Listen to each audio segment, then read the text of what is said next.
case, and in his case has gotten the kind of push and pull back the way it has because of the kind of muddiness of the case. So to my understanding, basically, Kilmar Abrego Garcia came here illegally, fled his country because he was under threat from a gang in El Salvador. When he was given an order to leave, he went to court to challenge that, and the court said that he didn't qualify for a certain type of status, so I don't think he qualifies for full refugee status or something like that, but he does apply for a stay of his order of removal. So the big thing is they don't have to remove Kilmar Abrego Garcia if they don't, the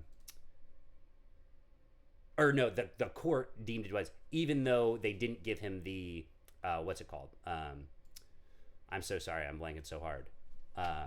The stay of the removal. So basically, ordered removed, but then a judge ordered that removal stayed because the danger to him from going to El Salvador was too great. So he was able to prove in court that the gang had threatened him and his family, and that's why he left.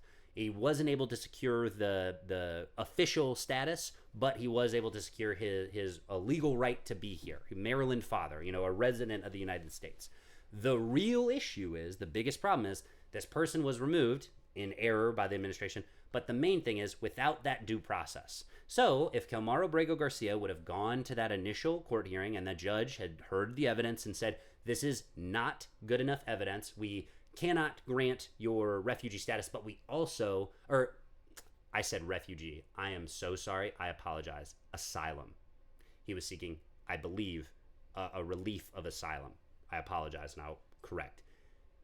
You do not qualify for the asylum. And if that judge had said that, but also said you do not qualify for the stay on your order of removal, Kilmar Abrego Garcia would have been legally removed from the country, and the one place, I believe, if the part of the order stand, I don't know if it would have, if they found it wasn't a legitimate threat, but the reason he was told not to go to El Salvador is because of that potential danger. So if he were to get deported, it would make an interesting question, and I wonder how much, I haven't read through that case, but I wonder how much of that is, understanding or whatever, where there may be an argument to be had. All that doesn't fucking matter because he had his day in fucking court. He could have gone one way, it could have gone the other way, but he had his day in court. Anyone else who says anything else but what I'm about to say is throwing noise at the problem. If he doesn't have due process, I don't have due process. If he doesn't have due process, you don't have due process. If being suspected of being an illegal is enough to strip you of your due process, congrats. None of us have fucking due process. Why? If you ever wonder, you're an illegal.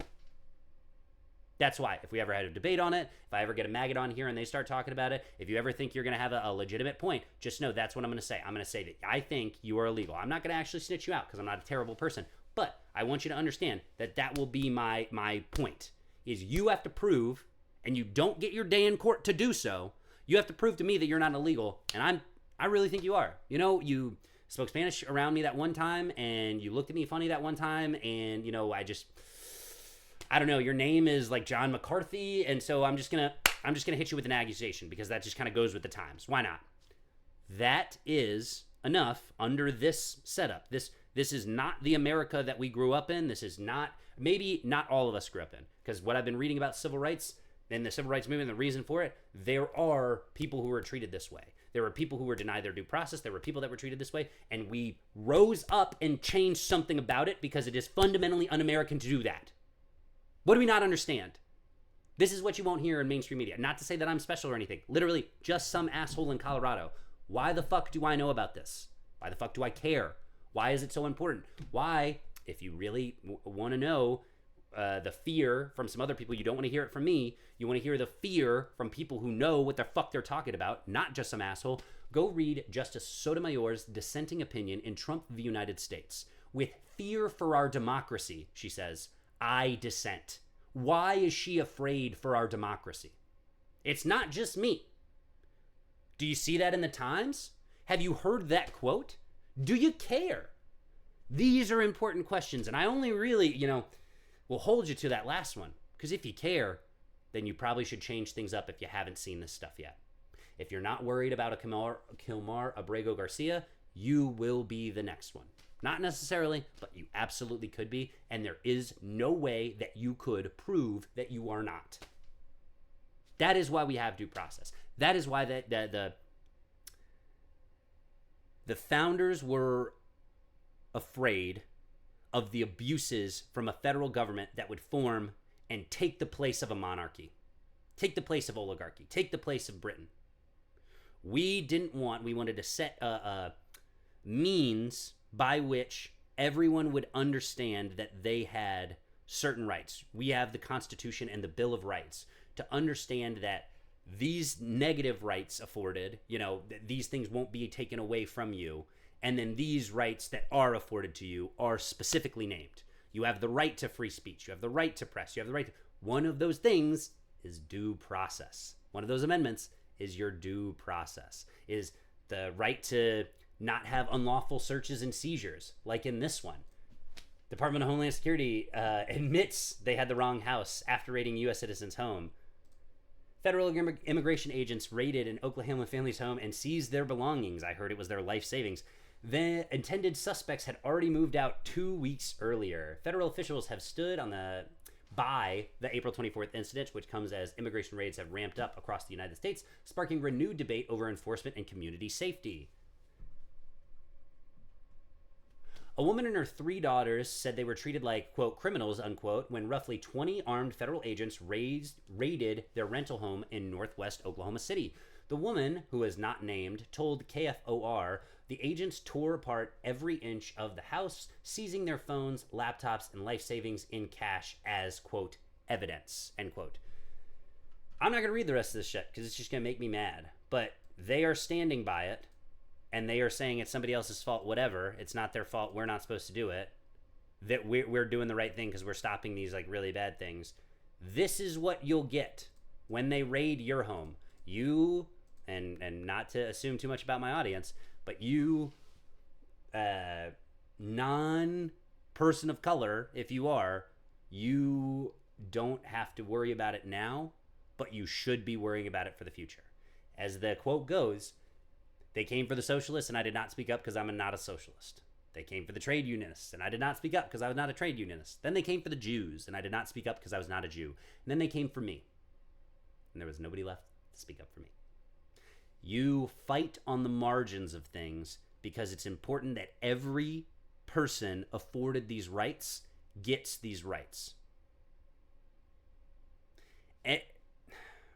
Injustice anywhere, MLK, injustice anywhere is a threat to justice everywhere.